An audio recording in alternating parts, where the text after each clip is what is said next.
वाली जो जर्नी होती है वो हमारे 8P और 5P फ्रेमवर्क के ऊपर ही चलता है। शुरू करते हैं, सबसे पहले तो ये समझते हैं कि 8P सीक्वेंस क्यों जरूरी है किसी बिजनेस के लिए। अगर आपका बिजनेस लॉस में जा रहा है, अगर आप बिजनेस एक्सपैंड नहीं कर पा रहे हैं, या फिर कोई बिजनेस प्रॉब्लम में आप फंस गए, आपको पता नहीं है कि आगे क्या करना है, आपको दिख रहा है कि मार्जिन आपके दिन पे दिन घटते जा रहा है, आपको दिख रहा है कि कंपटीशन के साथ डील करना बहुत मुश्किल हो रहा है, इन्वेंट्री मैनेज करने में प्रॉब्लम आ रहा है, या फिर आपकी सेल्स दिन पे दिन रिड्यूस होती जा रही है, बढ़ नहीं रही है, तो इस सिचुएशन में आप 8P फ्रेमवर्क का हेल्प ले सकते हैं ये समझने के लिए कि मैंने कौन से स्टेप पे गलती करी है और मुझे कैसे उस चीज को ठीक करना है। Now, जब मैं 8P फ्रेमवर्क की बात करता हूँ, 8P फ्रेमवर्क बस एक सीक्वेंस नहीं है, इट्स अ साइंटिफिक सीक्वेंस।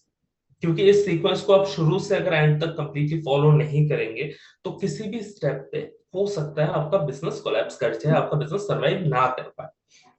तो इसलिए इस फ्रेमवर्क को बहुत अच्छे से सुनिएगा। एंड ये फ्रेमवर्क आज सीखना इसलिए भी जरूरी है, जब आप अपने कस्टमर से बात करने जाएंगे, आप इस फ्रेमवर्क के बेसिस पे उनके प्रॉब्लम के अराउंड उनको बता सकते हैं, उनके प्रॉब्लम को और अच्छे से समझ पाएंगे। आप कुछ सवाल पूछेंगे, आपको समझ आएगा उनका प्रॉब्लम का रूट कॉज क्या है, और जब आप उन्हें LFP सजेस्ट करेंगे ना, तो हो सकता है वो कन्वर्शन प्रोसेस आपके लिए इजी हो जाए। शुरू करेंगे गोल्डन स्टेटमेंट के साथ, solve your customers problem in A way that they can not solve by themselves. Customer की बर्निंग प्रॉब्लम को इस तरीके से सॉल्व करना है ताकि वो मेरे बिना सॉल्व ना कर पाए। अभी रीजन क्या है, अगर कस्टमर का कोई बर्निंग प्रॉब्लम है जिससे वो परेशान है और आप उसे सॉल्व कर सकते हो, तो फिर डेफिनेटली वो आपका सोल्यूशन परचेज करेगा। इवन समटाइम्स ये हो सकता है कि वो ज्यादा पे करने को तैयार हो अगर उसका प्रॉब्लम सॉल्व हो रहा है तो इसलिए आपके कस्टमर की बर्निंग प्रॉब्लम को पहचानिए, उसे सॉल्व करिए, बट इस तरीके से सॉल्व करना होगा ताकि वो प्रॉब्लम मेरे बिना सॉल्व ना कर पाए। क्यों? क्योंकि अगर वो मेरे बिना वो प्रॉब्लम सॉल्व कर पाता है, एक बार मैंने बता दिया, तो फिर उसके बाद कोई रिकरिंग कस्टमर मेरे पास नहीं आएगा, मेरे मेरे से रीपरचेज नहीं होगा। तो मेरा बिजनेस एक कस्टमर को एक ही बार सर्व कर सकता है, उसके बाद वो पॉसिबल नहीं। तो अगर आप चाहते हैं रिकरिंग कस्टमर आए आपके पास, अगर आप चाहते हैं आप एक ही कस्टमर से multiple time revenue and profit generate करें, तो फिर इस तरीके से उस प्रॉब्लम को सॉल्व करिए जिस तरीके से कोई और नहीं कर सकता, या फिर वो कस्टमर खुद से भी वो प्रॉब्लम सॉल्व ना कर पाए आपके मदद के बिना। 8P द साइंटिफिक सीक्वेंस, जैसे मैंने बताया ये साइंटिफिक सीक्वेंस है, आपको बिल्कुल शुरू से 1 से लेकर 8 तक सीक्वेंस में ही चलना पड़ेगा। तो आज से करीब 6 to 8 मंथ्स पहले मेरे किसी IBC भाई से मेरी बात हो रही थी, तो उन्होंने मुझे ये बताया कि सर 8P सीक्वेंस तो हम जब कस्टमर को बताते हैं ना, तो प्रॉब्लम ये आती है, कस्टमर हमें हमेशा कहता है कि सर ये सब ना बड़े बिजनेसेस के लिए है, जो 5 करोड़ 10 करोड़ 20 करोड़ 100 करोड़ का रेवेन्यू कर रहे हैं ना, उनके लिए इफेक्टिव है।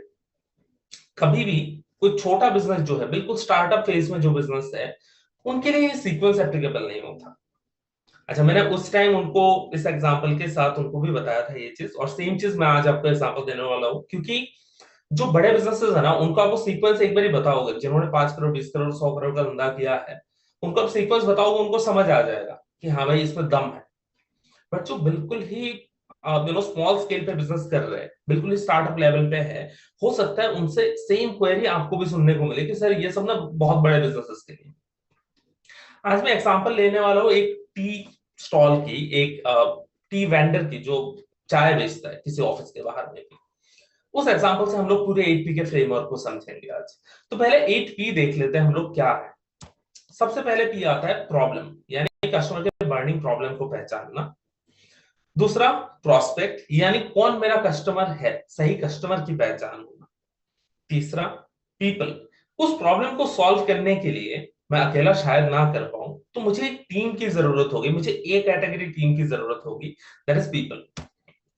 पी फॉर प्रोडक्ट, फोर्थली हमारा है प्रोडक्ट, यानी मैं ऐसा कौन सा प्रोडक्ट डेवलप करूं, ऐसा कौन सा यूनिक प्रोडक्ट डेवलप करूं जिससे मेरे कस्टमर की बर्निंग प्रॉब्लम जो है वो सॉल्व हो जाए। पांचवा प्री है प्राइसिंग एंड पोजीशनिंग, यानी मेरे प्रोडक्ट की प्राइस क्या रखूं, मैं कस्टमर के दिमाग में मेरे बारे में, मेरे ब्रांड मेरे प्रोडक्ट के बारे में क्या परसेप्शन हो, मैं कैसे पोजीशन करूंगा मेरे प्रोडक्ट को, उसके ऊपर ये भी। 6P है हमारा प्रोसेस एंड परफॉर्मेंस। ना जैसे कि मैंने एक बार बिजनेस अपना रेडी कर लिया, प्रोडक्ट रेडी कर लिया, मैं प्रोडक्ट लेके मार्केट में चला गया, तो मुझे क्रिटिकल को रिपीटेबल बनाने के लिए मुझे प्रोसेस डिफाइन करना होगा, मुझे मैन पावर की परफॉर्मेंस मैनेजमेंट करनी पड़ेगी। तो that is the 6P। 7P जो कि बेसिकली एक आउटकम है, दैट इज प्रॉफिट। और जो 8वां P है हमारा, सबसे लास्ट में आता है बट ये सबसे इंपॉर्टेंट P है, ये होता है पर्पस। पर्पस वो P है जो बाकी के सातों पीस को एक साथ बाइंड करके रखता है। तो पर्पस आपके पास होना चाहिए, आप क्यों बिजनेस कर रहे हैं, आपके बिजनेस का, आपका एग्जिस्टेंस का पर्पस क्या है, ये आपको पता होना चाहिए, तभी आप मार्केट में सक्सेसफुल हो सकते हैं। ठीक है, जैसा मैंने शुरू में बताया था कि आज हम लोग एक टी स्टॉल का एग्जांपल लेने वाले हैं, तो उसी एग्जांपल के साथ शुरू करते हैं। सबसे पहले जो प्रॉब्लम है that is identifying the burning problem. Burning problem क्यों, कोई नॉर्मल प्रॉब्लम क्यों नहीं, क्यों नॉर्मल प्रॉब्लम का सोल्यूशन देने हर कोई आ जाता है, बट बर्निंग प्रॉब्लम वो प्रॉब्लम है जिससे वो बहुत दिनों से जूझ रहा है, उसके पास सॉल्यूशन नहीं है। अब वो प्रॉब्लम अगर आप सॉल्व कर सकते हो ना, तो आप मार्केट से प्रीमियम प्राइस भी चार्ज कर सकते हो। अब आते हैं वापस एग्जांपल पे। फॉर एग्जाम्पल, अगर आप किसी ऐसे एरिया को देखते हैं जहां पे बहुत सारे ऑफिसेस हैं, ठीक है, एंड कोई वहां पे लोकल टी वेंडर है जिसका चाय तो बहुत अच्छा सेल हो रहा है, हर रोज सेल हो रहा है उसका अच्छा, बट उसने एक प्रॉब्लम आइडेंटिफाई किया कि सारे जो यहाँ पे लोकल ऑफिसेज में जितने भी लोग आ रहे हैं वो घर से आ रहे हैं यहाँ पे, अब इवनिंग में स्नैक्स के लिए वो घर तो जा नहीं सकते, और इनकम ग्रुप भी उनका उतना ज्यादा नहीं है इनकम कि वो किसी रेस्टोरेंट से हर रोज फूड ऑर्डर कर सके, किसी होटल से फूड ऑर्डर कर सके, राइट, किसी कैफे से फूड ऑर्डर कर सके। तो उसे प्रॉब्लम पता चला कि इवनिंग स्नैक्स का बड़ा प्रॉब्लम है यहाँ पे, कि इवनिंग में क्या चाय के साथ क्या खाए, उसके अराउंड उसको सॉल्यूशन डेवलप करना है। ठीक है, तो उसने सेकंड, अब उसको प्रॉब्लम पता चल गया, सेकंड चीज उसने आइडेंटिफाई किया प्रोस्पेक्ट, कौन मेरा प्रोडक्ट परचेज करने वाला है। विवेक सर कहते हैं कि अगर आप हर किसी को सेल कर रहे हो, if you are selling to all, then if you are selling to none, आप किसी को नहीं बेच रहे हो। अगर हर कोई आपका कस्टमर है तो कोई भी आपका कस्टमर नहीं है, इट्स जस्ट दैट उनको मन किया, उन्होंने परचेज किया। तो इसलिए जरूरी है आपके सही कस्टमर को पहचानना, और बैंक एनालिसिस यानी बजट, अथॉरिटी, नीड और टाइमलाइन को पहचानना। कस्टमर का बजट कितना है, अथॉरिटी क्या वो खुद डिसीजन लेगा, नीड क्या उसको जरूरत है, टाइमलाइन क्या वो अभी खरीदेगा या बाद में खरीदेगा। अब एग्जांपल से समझते हैं। तो उस टी स्टॉल के जो वेंडर है ना, टी स्टॉल ओनर है, उसको पता चला कि यहाँ पे जो प्रोस्पेक्ट है मेरा, वो आसपास डेफिनेटली कुछ ऐसी भी जगह है जहाँ पे लोगों के घर भी है, बट वो मेरे राइट कस्टमर नहीं है, वो कभी भी चाय या स्नैक्स के लिए मेरे शॉप में उतना ज्यादा नहीं आएंगे, दे विल प्रेफर कि भाई घर पे बना लो। बट मेरा राइट प्रोस्पेक्ट कौन है, मेरा राइट प्रोस्पेक्ट वो है जो ऑफिस में आ रहा है। बैंक एनालिसिस क्या, क्या उनके पास बजट है, कितने रुपए का खरीदेंगे वो लोग, अथॉरिटी क्या डिसीजन वही ले रहे हैं परचेज का, नीड क्या उनको शाम को ऐसे इवनिंग स्नैक्स की जरूरत है, और time line obviously evening snacks है तो इवनिंग में वो परचेज करेंगे हर रोज। अब ये प्रोस्पेक्ट वाला स्टेज ओवर होने के बाद आता है तीसरा स्टेप, जहां पे हम लोग पीपल, हम टीम डेवलप करते हैं। अब वो चाय वाला वेंडर है, उसको चाय बनाना तो आता है, पर हो सकता है उससे जो इवनिंग स्नैक्स में आता है, for example samosa, bread pakora, बहुत सारे ऐसे आइटम्स हो सकते हैं जो वो सेल कर सकते हैं इस मार्केट में, बट वो बनाना उन्हें नहीं आता है। तो इसलिए उनको एक टीम की जरूरत होगी, या फिर एक या दो ऐसे पर्सन की जरूरत होगी जो उनको प्रोडक्ट बनाने में मदद करे, एंड उसके साथ में क्या है कि उनको शायद एक डिलीवरी पर्सन की जरूरत पड़े जो आसपास के थोड़े से और दूर में ऑफिसेज है, वहां पे इवनिंग स्नैक्स को डिलीवर करा सकते ऑन ऑर्डर। तो वहां पे उनको एक कैटेगरी टीम की जरूरत होगी जो बहुत अच्छे से प्रोडक्ट मैन्युफैक्चर कर सके, प्रोडक्ट क्वालिटी को मतलब एनहेंस कर सके डे टू डे बेसिस पे, और कस्टमर के नीड की बेसिस पे वो प्रोडक्ट पे फोकस कर सके। टीम का फुल फॉर्म यहाँ पे है टुगेदर एवरीवन अचीव्स मोर, साथ में मिलके काम करेंगे, साथ में एक साथ, जब भी वो विवेक सर जिसे कहते हैं खुशहाली आएगी तो सब में बटेगी, राइट, सब साथ में काम करेंगे, अगर बिजनेस ग्रो किया तो सबके लिए वो ज्यादा अचीवमेंट होगी, ज्यादा वो लोग कमा पाएंगे, ज्यादा उनकी ग्रोथ होगी। अब इसके बाद आते हैं हम लोग 4P यानी हमारी प्रोडक्ट पे। अब जब मैंने दो लोग भी हायर कर लिए जो इवनिंग स्नैक्स वगैरह बना सकते हैं, डिलीवर कर सकते हैं ना, उस टाइम जब मैं उन लोगों के साथ बैठ के ब्रेनस्टॉर्म करूं कि भाई इस एरिया में कौन सा प्रोडक्ट ज्यादा चल सकता है, ठीक है, उस पर मैंने आइडेंटिफाई किया कि दो तीन प्रोडक्ट मैं बनाऊंगा। अब दो तीन प्रोडक्ट बनाने के बाद मुझे क्या करना है, एफएसएन एनालिसिस करना है। एफएसएन एनालिसिस क्या होता है, फास्ट मूविंग, स्लो मूविंग और नॉन मूविंग प्रोडक्ट कौन से है। जैसे ही मैंने प्रोडक्ट डेवलप किया, प्रोडक्ट मैंने बोल दिया कि मैं समोसा सेल करूंगा, ब्रेड पकोड़ा सेल करूंगा, एंड अदर आइटम्स होंगे मेरे पास, तो मुझे अब देखना है कि एक हफ्ता मैं चलाऊंगा इस बिजनेस को, मैं सारे प्रोडक्ट मैन्युफैक्चर कर लिया। अब मुझे समझना है कि कौन सा प्रोडक्ट ज्यादा बिक रहा है, कौन सा प्रोडक्ट जो मैं बना रहा हूँ वो सबसे ज्यादा जल्दी सेल हो रहा है। कौन सा प्रोडक्ट हाँ ठीक है चलो बिक रहा है बट एवरेज है, बट कौन सा प्रोडक्ट ऐसा है जो बिल्कुल ही नहीं बिक रहा है। एग्जाम्पल अगेन, सबसे पहले फास्ट मूविंग पे फिर समझ लेता हूँ कि जो मैंने समोसा वगैरह बनाए वो सबसे जल्दी सेल हो रहा है, हर रोज उसकी डिमांड है। स्लो मूविंग में ठीक है सेल हो रहा है बट उसका पेस थोड़ा सा कम है, उसमें मैं समझ लेता हूँ कि मेरे पास बिस्किट पैकेट वगैरह रखे हुए हैं वो सब सेल हो रहा है, वो थोड़ा सा स्लो मूविंग प्रोडक्ट है मेरा। नॉन मूविंग मैंने ब्रेड पकौड़ा भी बनाया था, वो नहीं बिक रहा है मेरा, वो मेरा नॉन मूविंग प्रोडक्ट है। इसके बाद मुझे अब डिसाइड करना है तो फिर मेरा हाई फोकस, लो फोकस और नॉन फोकस प्रोडक्ट क्या होगा। हाई फोकस प्रोडक्ट वो होता है जो प्रोडक्ट आप सेल कर रहे हैं आपको अच्छा प्रॉफिट मार्जिन दे रहा है और बहुत जल्दी सेल हो रहा है। लो फोकस, जो मेरा सेल हो रहा है कम हो रहा है, बहुत ज्यादा प्रॉफिट मार्जिन नहीं है। नो फोकस, प्रॉफिट मार्जिन बिल्कुल ही नहीं है, सेल भी नहीं हो रहा है। तो उस बेसिस पे हम ना प्रोडक्ट और सर्विस कैटेगरी आइडेंटिफाई करूंगा। अभी मैं प्रोडक्ट का एग्जांपल ले रहा हूँ बट सर्विस बिजनेस में भी सेम होता है, जो सर्विस ज्यादा सेल होगा मेरा फोकस उसी पे होगा, जिससे ज्यादा प्रॉफिट आएगा फोकस उसी पे होगा। और एंट्री बैरियर क्रिएट करूंगा मैं, ऐसा क्या एंट्री बैरियर मैं क्रिएट कर सकता हूं ताकि कोई और इस लाइन में आके इमीडिएटली बिजनेस सेटअप ना कर पाए, अगर कर भी पाए तो एटलीस्ट उसको मेरा कस्टमर बेस ग्रैब करने में बहुत लंबा टाइम लगेगा, तब तक मैं कुछ ना कुछ और इनोवेशन करना होगा। आता हूं पांचवें पी पे, प्राइसिंग एंड पोजीशनिंग। आपको मार्केट की टाइप को समझना पड़ेगा। अच्छा, इसमें दोनों तरीके का एग्जांपल लेंगे, हम बड़े बिजनेस का भी लेते हैं और छोटे से छोटे बिजनेस का तो एग्जांपल ले ही रहे हैं। चार टाइप के मार्केट होते हैं। एक मेरा प्रीमियम मार्केट होता है जहां पे मैं प्रोडक्ट क्वालिटी भी बहुत अच्छा देता हूँ बट उसके लिए मैं बहुत ज्यादा अमाउंट चार्ज करता हूँ। आईफोन का मार्केट हो गया, गाड़ी में अगर आप देखेंगे तो बीएमडब्ल्यू का मार्केट हो गया, वो प्रीमियम मार्केट है। सेकंड मार्केट क्या होता है? Value for money market. Value for money market क्या होता है? Value for money market basically ये होता है जहां पे मैं प्रोडक्ट के फीचर्स बहुत अच्छे दे रहा हूँ, प्रोडक्ट फीचर कस्टमर के नीड को सेटिस्फाई कर रहा है, but at the same time मैं उसे इतना ज्यादा हाई प्राइस में नहीं सेल कर रहा। ठीक है। अगर अगर मैं फोन का ही एग्जांपल ले ले तो ओप्पो वीवो वगैरह जो प्रोडक्ट है, उनके जो प्रोडक्ट है वो इस कैटेगरी में आते हैं, जो बहुत ज्यादा प्रीमियम नहीं चार्ज कर रहे। हाँ डेफिनेटली कुछ फोन्स होंगे उनके भी जो प्रीमियम है, बट मैं इन जनरल बोल रहा हूँ कि उनके प्रोडक्ट जो है ना वो एक मिड लेवल को टारगेट करते हैं। Value for money product, feature अच्छे हैं but at the same time जो प्राइस है वो बहुत ज्यादा नहीं रखते। थर्ड कैटेगरी क्या आता है मेरा? थर्ड कैटेगरी में मेरा आता है चाइनीज मार्केट। चाइनीज मार्केट वो मार्केट होता है जिस मार्केट में प्रोडक्ट कैटेगरी भी खराब है और बिल्कुल ही कम प्राइस में सेल कर रहा हूँ मैं। ऐसे बहुत सारे मोबाइल फोन के ब्रांड्स हैं, मैं नाम नहीं लेना चाहूंगा बट ऐसे फोन्स आपको मिल जाते हैं मार्केट में। एंड्रॉइड फोन्स आपको मिल जाएंगे जो शायद 1,500 से 2,000 रुपए में आ जाए, but at the same time उनकी कोई भी वारंटी नहीं होती, गारंटी नहीं होती। हो सकता है वो 1 महीना चले, हो सकता है वो 10 साल भी चल जाए, डिपेंड्स राइट। तो वो सर कहते हैं चले तो चांद तक, नहीं तो शाम तक। तो ये वाला प्रोडक्ट कैटेगरी आता है चाइनीज मार्केट की कैटेगरी में।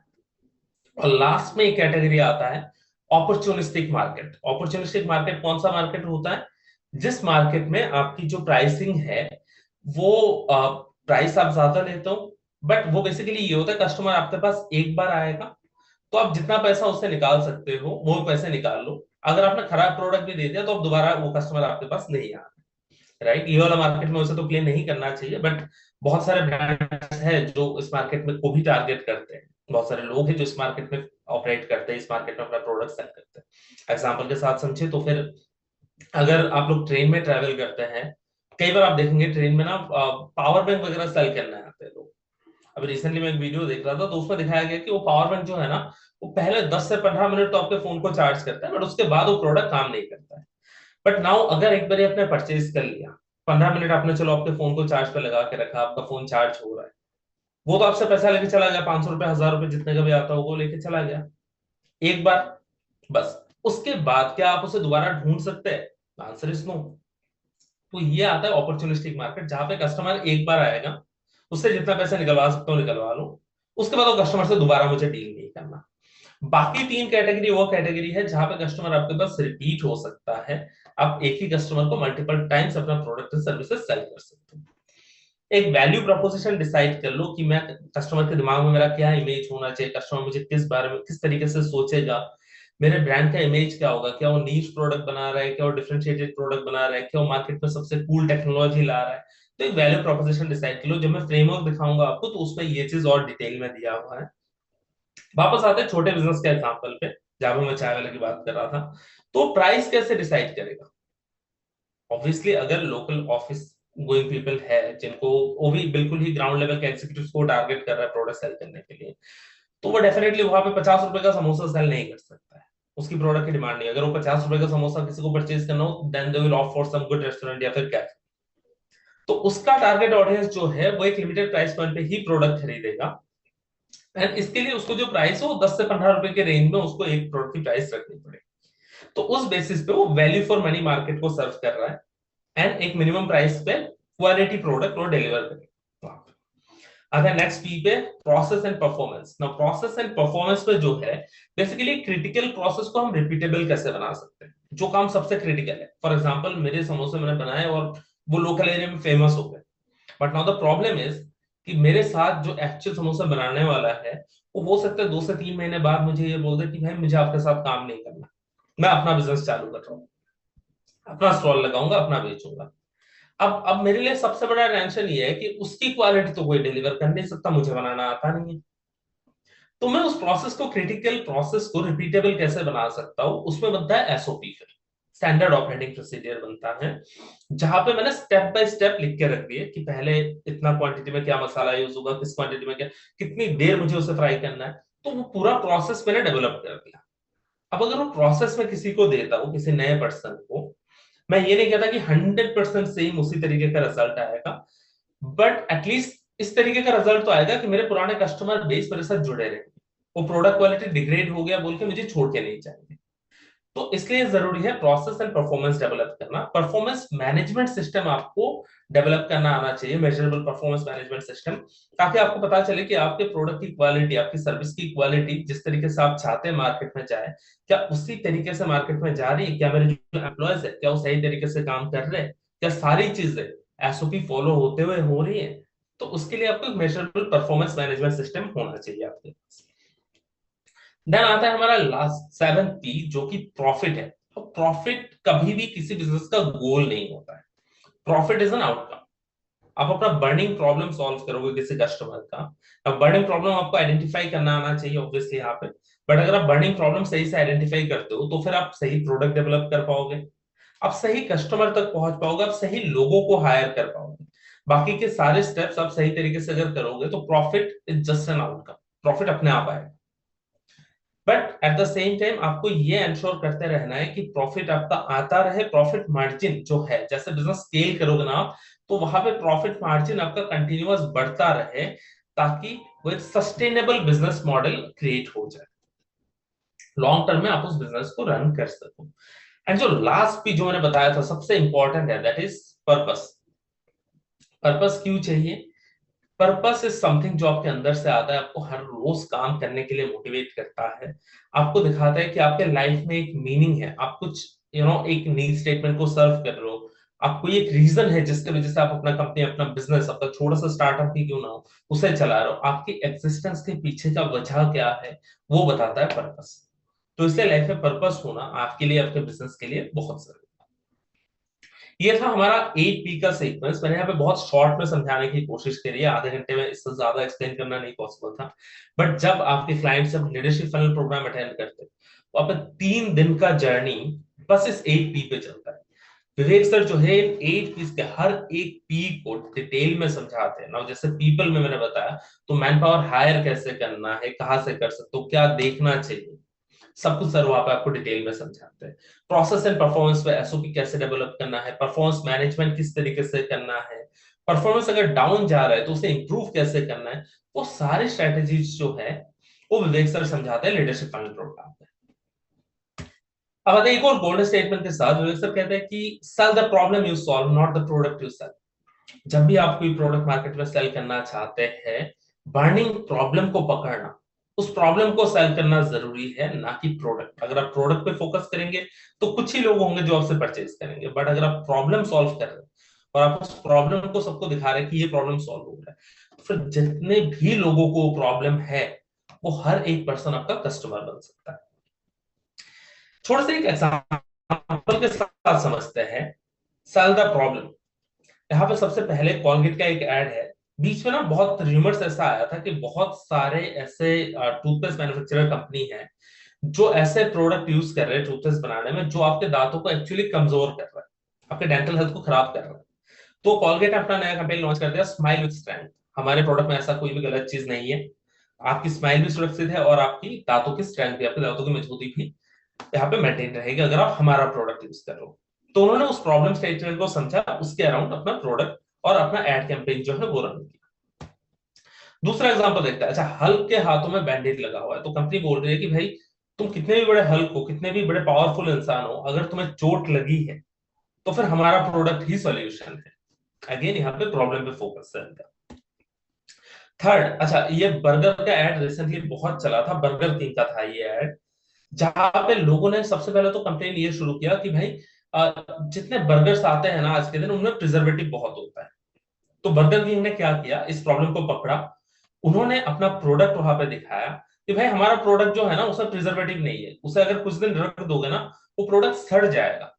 कोई प्रिजर्वेटिव होता तो मेरा प्रोडक्ट सड़ता नहीं, फंगस उसमें ग्रो नहीं करता। तो मेरा प्रोडक्ट जो है बिल्कुल रॉ प्रोडक्ट है, इमीडिएट बनाता हूँ, इमीडिएट सर्व करता हूँ, ऐसा कोई प्रिजर्वेटिव डाल के मैं प्रोडक्ट नहीं रखता।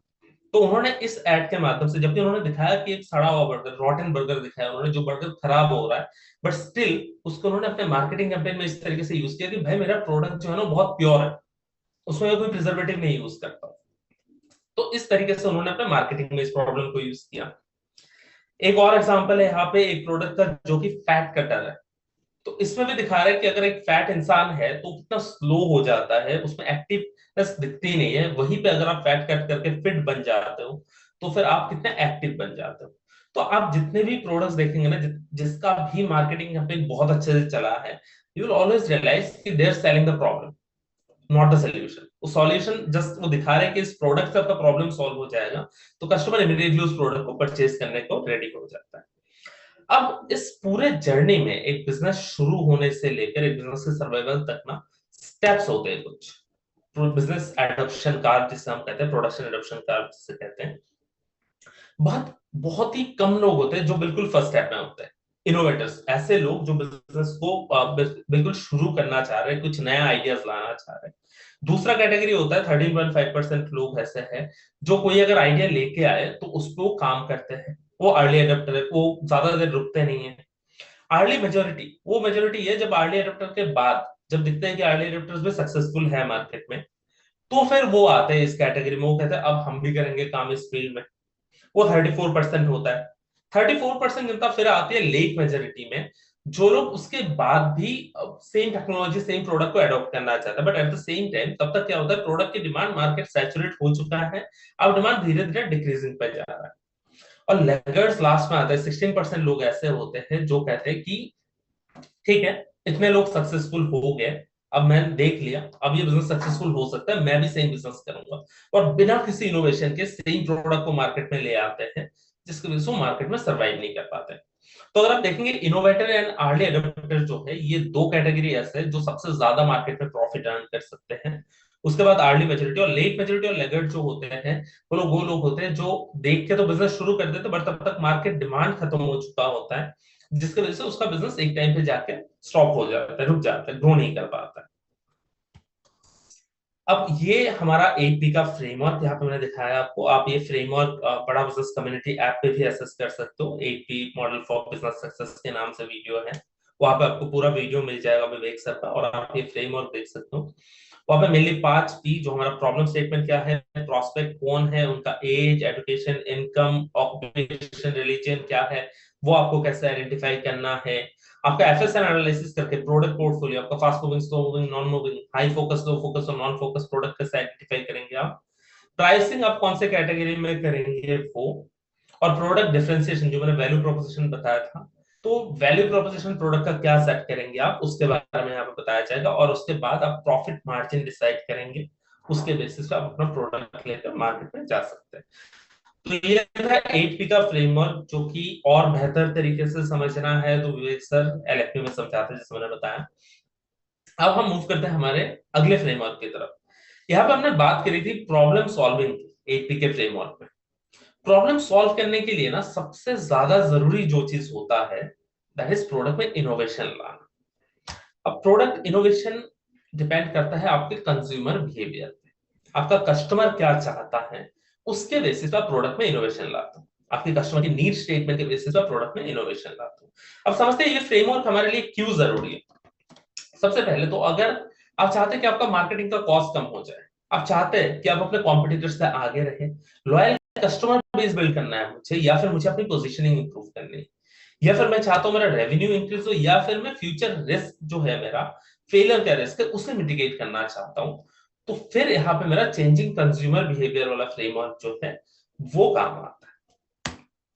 एक गोल्डन स्टेटमेंट के साथ शुरू करेंगे। Innovation is about customer centricity. जब भी मुझे कुछ इनोवेट करना होता है तो I always have to focus कि मेरा कस्टमर क्या चाहता है। मुझे आता है, मैं ये कर सकता हूं, उस बेसिस पे प्रोडक्ट में इनोवेशन नहीं होता।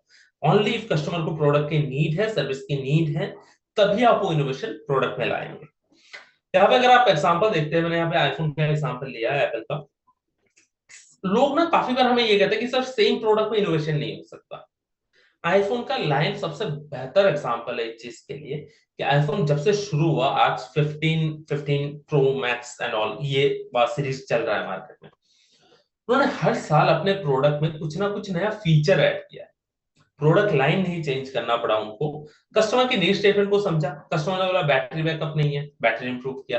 कस्टमर ने बोला कि कैमरा क्वालिटी इंप्रूव करनी चाहिए, उस पर काम किया। कस्टमर बोले फोन का स्पीड और सिक्योरिटी इंप्रूव होनी चाहिए, उस पर। तो बेसिकली डिपेंड करता है कि आपका कस्टमर इवेंचुअली आपसे क्या चाहते हैं। अगर आप कस्टमर की नीड स्टेटमेंट को समझ पाओ, उस बेसिस पे आप अपना प्रोडक्ट को इनोवेट कर सकते हो, आपके प्रोडक्ट में आप इनोवेशन ला सकते हो, नए टेक्नोलॉजी ऐड ऑन कर सकते हो, सर्विस क्वालिटी इंप्रूव कर सकते हो आप। प्रोडक्ट इनोवेशन किस तरीके से होता है? अच्छा, ये बहुत पावरफुल एक इमेज आप देख रहे हैं अभी, जिसके बेसिस पे कोई भी इनोवेशन प्रोडक्ट पे कैसे ला सकते हैं, इसको आप बिल्कुल डिटेल में समझ सकते हैं।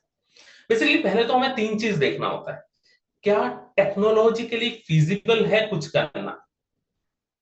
जो मैं करना चाह रहा हूँ क्या टेक्नोलॉजिकली फिजिबल है, मैं कर सकता हूँ? क्या उस प्रोडक्ट की या फिर जो मैं कर रहा हूँ सर्विस की लोग डिजायरेबल है लोगों के लिए, क्या लोग उसे चाहते हैं?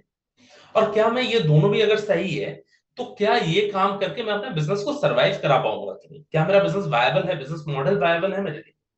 काफी बार ये होता है फिजिबल और वायबल तो होता है, दैट मींस ये करना पॉसिबल है, बट लोग उसे चाहते नहीं। अच्छा, व्हाट इफ फिजिबल भी है, डिजायरेबल भी है? तो इसका मतलब ये हुआ कि प्रोडक्ट यूजेबल तो है, बट मे भी प्रॉफिट मार्जिन नहीं है, मे भी कुछ और प्रॉब्लम है जिसकी वजह से मेरा बिजनेस वायबल नहीं है। वायबल है, डिजायरेबल भी है, लोग चाहते भी है, बिजनेस भी मेरा सरवाइव कर जाएगा, पर टेक्नोलॉजी के द्वारा उसे करना पॉसिबल नहीं है। तो दैट मीन्स मेरा वैल्यूएबल है प्रोडक्ट, बट मैं कर नहीं पाऊंगा उसे, मैं मार्केट में ले नहीं जा सकता क्योंकि टेक्नोलॉजी से वो चीज हो नहीं सकती। तो इसलिए जहां पे फिजिबल, वायबल, डिजायरेबल तीनों इंटरसेक्ट करते हैं, that is where the innovation takes place. अब फिजिबल भी है, डिजायरेबल भी है, और बिजनेस के लिए वायबल भी है वो डिसीजन, तभी वो इनोवेशन मैं अपने प्रोडक्ट में इंटीग्रेट कर सकता हूं। एक और bonus statement, customers need is the food for your growth factory. Customers के नीड, अगेन फोकस उसी पे है कि कस्टमर के नीड स्टेटमेंट को पहचानो आप, उसके बेसिस पे जो है अपने बिजनेस के जो भी प्रोडक्ट है, सर्विसेज है, उसमें आप इनोवेशन ला सकते हो। तभी कस्टमर उस प्रोडक्ट का डिमांड करेगा, तभी आपके पास पैसे आएंगे, तभी आपका बिजनेस ग्रो करेगा, बूम करेगा। फ्रेमवर्क समझते हैं। फ्रेमवर्क यहाँ पे सबसे पहले बताया गया कि write down the expected need statement of your perfect customer. अब परफेक्ट कस्टमर कौन होता है? मैंने पिछले फ्रेमवर्क में हमने प्रोस्पेक्ट पे जब काम किया था, तो वहां पर आपने देखा होगा, तो वहां पे लिखा हुआ है मेरा कस्टमर का रिलीजन क्या है, ऑक्यूपेशन क्या है, एज ब्रैकेट क्या है, इनकम ग्रुप क्या है, जेंडर क्या है, हर चीज को हमने वहां पे कवर किया। तो उस बेसिस पे आप अपना परफेक्ट कस्टमर जो है वो आइडेंटिफाई करते हैं। उसके बाद आप एक लॉन्ड्री लिस्ट बनाते हैं जो परफेक्ट कस्टमर के नीड स्टेटमेंट को सॉल्व कर सकता है। आपने परफेक्ट कस्टमर ढूंढा, उसके नीड स्टेटमेंट को पहचाना, आपने समझ आ गया कि कस्टमर को ये चीज चाहिए। अब आप लॉन्ड्री लिस्ट बनाएंगे, 5 10 20 आइडियाज आप ढूंढेंगे जो गेम चेंजिंग प्रॉमिसिंग आइडियाज है, जिसके थ्रू आप अपने कस्टमर के प्रॉब्लम को सॉल्व कर सकते हो। नाउ इस स्टेज में आगे सबसे ज्यादा प्रॉब्लम ये होता है कि हम ऐसे आइडियाज ढूंढते हैं कई बार जो शायद कस्टमर के लिए वैल्यूएबल है, कर भी सकते हैं फिजिबल, बिजनेस वायबल भी हो जाएगा, but at the same time immediate basis पे नहीं कर पाएंगे। हमारे बिजनेस सर्वाइवल के लिए इमीडिएट डिसीजन जरूरी है। तो इसके लिए मैं थर्ड स्टेप करता हूँ। मैंने 10 आइडिया 20 आइडिया जो भी मैंने लिखे हैं, उसमें से low lying low hanging ideas जो है, low lying low hanging basically वो आइडियाज होते हैं जो आप सबसे जल्दी यूज कर सकते हैं, इंप्लीमेंट कर सकते हैं। जो करने के लिए आपके पास रिसोर्सेज भी है, आपके पास टेक्नोलॉजी भी है, आपको पता है ये अगर करूंगा तो कस्टमर के पास इसकी डिमांड। तो आप अपने low lying low hanging ideas को पहचानेंगे, उसको आप आइडेंटिफाई करके उसे इंप्लीमेंट करेंगे, एक सॉल्यूशन आर्किटेक्चर बिल्ड करेंगे आप, जो कि कस्टमर नीड को फुलफिल कर रहा हो, कस्टमर के नीड को फुलफिल करे, ऐसा एक सॉल्यूशन आर्किटेक्चर आप बिल्ड करेंगे आपके low lying low hanging ideas को लेके, ताकि आप सेम चीज को लेके जो चेंजेस आप ला रहे हैं, जो इनोवेशन आप अपने प्रोडक्ट और सर्विसेज में ला रहे हैं, उसे आप मार्केट करके अपने कस्टमर तक पहुंच सकते हैं। ये प्रॉब्लम स्टेटमेंट आपके पास थी, हमने ये यूज किया, आपका ये प्रॉब्लम स्टेटमेंट अब सॉल्व है। तो वो सॉल्यूशन आर्किटेक्चर बिल्ड करेंगे, उसी को आप मार्केट करेंगे, उसी को लेके आप कस्टमर के पास पहुंचेंगे। बट इसके साथ साथ आपको आइडेंटिफाई करना होगा 5 पीज में क्या चेंजेस आ सकते हैं। अब अगर मैंने नया कोई नीड स्टेटमेंट आइडेंटिफाई किया है, उसमें मैं प्रोडक्ट लाना चाह रहा हूँ, तो डेफिनेटली 5 चीजें ऐसी है जिसमें मेरे चेंजेस आएंगे। सबसे पहले तो प्रोडक्ट खुद अपने आप में चेंज होने वाला है, उसमें इनोवेशन आने वाला है। तो प्रोडक्ट में क्या क्या चेंजेस आएंगे, उन चेंजेस को इंप्लीमेंट करने के लिए, उन चेंजेस को लाने के लिए, इनोवेशन को करने के लिए मुझे कैसे लोगों की जरूरत है। क्या मेरे पास जो एग्जिस्टिंग मैन पावर है उससे मैं कर सकता हूँ, या फिर मुझे बाहर से मैन पावर हायर करनी पड़ेगी, क्या मुझे आउटसोर्स करना पड़ेगा, क्या मुझे डेलीगेट करना पड़ेगा। तो वो यहाँ पे आप आइडेंटिफाई करते हैं। थर्ड जो है, आप अपने प्रोडक्ट की प्राइस डिसाइड करते हैं, कौन से मार्केट में आप प्ले करने वाले हैं, आपका Chinese opportunistic value for money या फिर प्रीमियम, कौन से मार्केट में आप जाने वाले हैं, उस मार्केट को आइडेंटिफाई करेंगे और अपना वैल्यू प्रोपोजिशन सेट करेंगे, आप एक सिग्नल डिसाइड करेंगे जो आपका प्रोडक्ट मार्केट में देगा। उसका प्रमोशन, उसका मार्केटिंग मैं किस तरीके से करूंगा, जैसे मैंने बताया कि प्रॉब्लम को सेटल करना होता है ना कि सोल्यूशन, तो उस प्रॉब्लम स्टेटमेंट को कैसे सॉल्व कर रहा है वो मुझे मार्केट में दिखाना है। वो कैसे दिखाऊंगा, मेरी कौन सी प्रमोशन के चैनल क्या रहेंगे, क्या मैं डिजिटल करूंगा, क्या मैं फिजिकल करूंगा, क्या मैं इन्फ्लुएंसर मार्केटिंग करूंगा, किस तरीके से उसको मैं करने वाला हूँ प्रमोशन के प्रोसेस, वो मुझे डिफाइन करने हैं। और जैसे ही नया प्रोडक्ट डेवलप करना चाहूं मैं, तो मेरे प्रोडक्ट डेवलप होने से पहले प्रोडक्ट मैन्युफैक्चरिंग में या सर्विस जब मैं बना रहा हूँ, सर्विस डिजाइन कर रहा हूँ, उसमें क्या क्या चेंजेस मुझे लाने पड़ेंगे, उसका प्रोसेस मुझे बनाना पड़ेगा। और प्रोडक्ट बन गया तो उसके बाद उसके सेल्स का जो प्रोसेस है उसमें भी चेंजेस आएंगे। प्रोडक्ट चेंज हुआ तो हो सकता है प्राइसिंग चेंज हो सकता है उसका मार्केटिंग का तरीका, हो सकता है उसका सेल्स का चैनल मुझे चेंज करना पड़े। तो उसके अराउंड मुझे प्रोसेस डेवलप करना पड़ेगा। तो इन 5 पीस में क्या क्या चेंजेस आएंगे उसके अराउंड आप पहले से तैयार रहेंगे, ताकि जब आपका प्रोडक्ट इनोवेशन हो जाए कंप्लीट, मार्केट में आप लाइव चले जाए प्रोडक्ट लेके अपने, तब आपके पास ऑलरेडी पहले से ये रोड मैप तैयार हो, ताकि आने वाले कोई भी प्रॉब्लम को आप सॉल्व कर सके। एंड जब भी ये दोनों फ्रेमवर्क बताने के बाद एक चीज मैं हाईलाइट जरूर करना चाहूंगा, जब भी आप बिजनेस के किसी भी स्टेज पे वेदर प्रोडक्ट सेल नहीं हो रहा है, प्रोसेसेस नहीं ठीक है, तो हमेशा 8P फ्रेमवर्क के सीक्वेंस पे अपने बिजनेस को देखिए, आइडेंटिफाई करिए कि 8P में मैंने कौन सा पी गलत किया है। कई बार ये होता है कि एंड में आकर मुझे पता चला कि मैन पावर ढंग से काम नहीं करती या फिर प्रोडक्ट सेल नहीं हो रहा है। तो हो सकता है या तो मैंने मैन पावर गलत चुना हो सकता है मैंने प्रोडक्ट जो है वो गलत आइडेंटिफाई किया है, हो सकता है मेरी प्राइसिंग सही नहीं है, मैं जिस मार्केट को टारगेट कर रहा हूँ वो सही नहीं है, हो सकता है मेरी वैल्यू प्रोपोजिशन सेट नहीं है, या फिर हो सकता है मैंने ऐसा प्रोडक्ट बनाया जिसकी मार्केट में नीड ही नहीं, वो कस्टमर का बर्निंग प्रॉब्लम कभी था ही। तो हमेशा जब भी कोई बिजनेस में प्रॉब्लम आए, हमेशा 8P फ्रेमवर्क में अपने बिजनेस को ढालिए, वहां पे देखिए कि कौन से पी में मैं फंसा हुआ हूँ, कौन सा पी ऐसा है जिसमें मैं शायद सही तरीके से काम नहीं कर पाया, उसे सॉल्व करिए। एंड उसके बाद अपने आप बाकी के पीस जो है आपके चेंज होते रहेंगे, वो सॉल्व होते थे। ये 8P का framework sir, whether it's a small business, जैसे मैंने एक टी वेंडर का एग्जांपल दिया, टी स्टॉल का एग्जांपल दिया, चाहे वो हो या कोई बड़े से बड़ा एमएनसी, हर जगह पे बिजनेस जो है ये 8P के सीक्वेंस में ही चलता है। अगर आपने ये 8P का सीक्वेंस क्रैक कर लिया, अगर आपको समझ आ गया 8P के सीक्वेंस पे कैसे काम करना है, तो ऑटोमेटिकली आपका बिजनेस जो है मार्केट में चलने लगेगा। और उसके बाद एक बार मार्केट में बिजनेस चल जाए तो उसके बाद आपको बस कस्टमर की नीड स्टेटमेंट को समझना है, उसके बेसिस में अपने प्रोडक्ट एंड सर्विसेज में चेंजेस लाने हैं। कंज्यूमर ड्रिवन इनोवेशन आपका जो है, चेंजिंग कंज्यूमर बिहेवियर को समझ के अपने प्रोडक्ट एंड सर्विसेज में आपको इनोवेशन लाना है। इससे आपका बिजनेस जो है सस्टेनेबल तरीके से लंबे वक्त के लिए चल सकता है, व्हाइल आल्सो एंश्योरिंग कि आपका प्रॉफिट मार्जिन ग्रो हो। तो ये दोनों थे आज के framework. Over to you Ashutosh sir. Sir thank you. यदि हम सिर्फ ये बताएंगे ना लीडरशिप फनल में ये मिल रहा है ये मिल रहा है, दैट मीन्स 3 दिन का सेशन है, 1 साल का है, कोचेस मिलेंगे, ये तो है ही एडिशनल, लेकिन उन सभी से उसका फायदा क्या है? 52 फ्रेमवर्क बोल दिए हमने मिलेंगे, बट 52 फ्रेमवर्क से क्या हुआ? तो यहाँ पर सर ने कुछ सैंपलिंग बताई आपको कि किससे क्या होता है। जब भी आप देखें, आपको कई बार एक शीट भी भेजी गई है यहाँ पर पूरे 52 फ्रेमवर्क्स हैं, और उस फ्रेमवर्क का बर्निंग प्रॉब्लम क्या है और उससे क्या सॉल्व होता है, ये कंपैरिजन दिखाया गया। उसका इस्तेमाल करें और अपने कस्टमर से बात करें। बिकॉज क्योंकि आपको सोचना होगा थोड़ा सा कि कस्टमर क्या चाह रहे हैं, और अगर आप ये सोचकर थोड़ा सा अपने बिजनेस एक्यूमेंट पे काम करेंगे तो आप भी वही आंसर दे पाएंगे जो कस्टमर सुनना चाहता है।